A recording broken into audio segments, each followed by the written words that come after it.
Genesis has way too many beat 'em ups. If it were up to me, Sonic 3 and Knuckles would be two separate games. So Sonic 3 maybe would be $5. Sonic and Knuckles would be a $4 game. What's going on, everybody? Welcome back to the channel. It's your boy Takz here for another build your own collection video. This time we're doing Sega Genesis. Shout out to Console HQ. The budget this time is $25.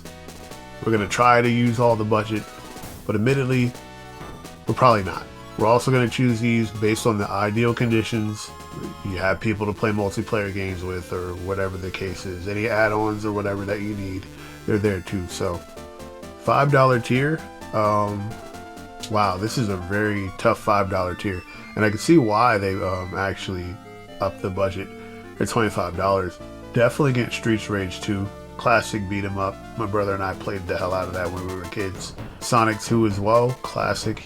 Sonic 3 and Knuckles is an insane value. It is two games for the price of one, so that's a no-brainer. We're going to look at the other games. Castlevania Bloodlines, honestly, not a huge Castlevania fan, so I'm going to skip that. Gunstar Heroes, I've never played, but honestly, it's a game made by Treasure, who also made Sin and Punishment, so that tells me the game is extremely hard, and this is a shoot 'em up, so I'm going to skip that as well. Shining Force 2, I don't really like tactical RPGs. This is one of those games that I played and got through because I loved the music of it, but I don't think I would play it again. I would listen to the soundtrack though, so we're going to skip those bottom three. From the $4 tier, I'm only going Phantasy Star 4. I never played it, but I am a fan of Phantasy Star, and I started in PSO, so I like to go back and experience the original Phantasy Star saga, especially because a lot of the music in PSO is remixed from the older ones, so it's nice when I hear like the original versions of those and stuff. Plus I heard 4 was a fantastic RPG, so we're going to go with that. Contra we're going to skip, because honestly I don't want to do shoot 'em ups, and if I were going to do a shoot 'em up, it would have been Gunstar Heroes, so we're good on that. Thunder Force, same thing, not going to do that. Mortal Kombat 2, good on Mortal Kombat 2. The only one I would probably go back and play is like Ultimate 3. So unfortunately that's not going to make the list either.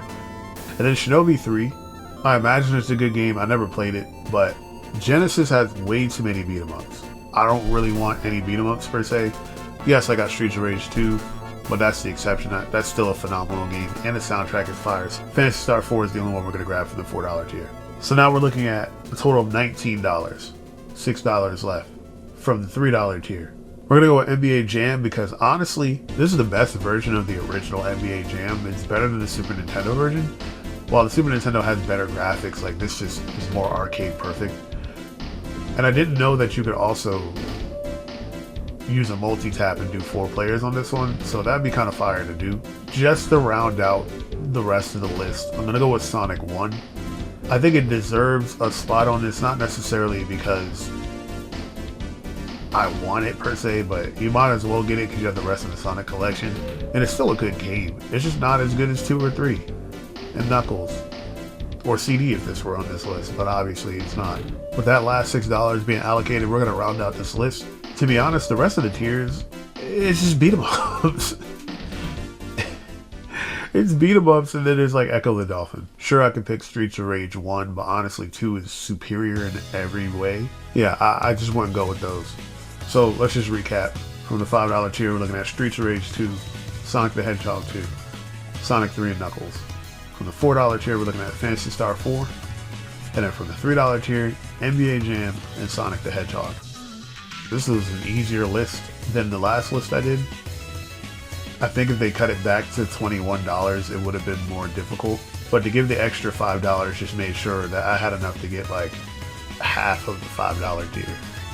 And honestly, some people would stop at the $5 tier and just spend the whole $25 in that $5 tier. So I think they didn't do.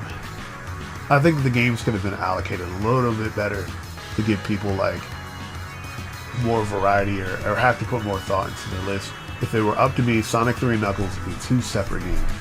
So Sonic 3 maybe would be $5. Sonic and Knuckles would be a $4 game. I know I gave my feedback about like beat 'em ups, but the fact that Ninja Turtles Hyperstone Heist isn't here is kind of a crime. And I thought they would throw in like little weird ones like Sonic Spinball or Dr. Robotnik's Mean Bean Machine. I think it was Tiny Toons Adventures Wacky Sports Challenge. That actually was pretty fun. I remember playing that with my brother. Okay, no Aladdin, no Lion King, none of those Disney platformers that came out that everyone remembers from being extremely hard. You can keep Sonic 3D Blast. Mortal Kombat 3 did come out, but it wasn't Ultimate, but still I would actually consider 3 over 2. Yeah, honestly, this list was a little too easy, I'd say, but a good list nonetheless. Let me know what your thoughts are in the comments, and I'll see you guys for the next one. Peace.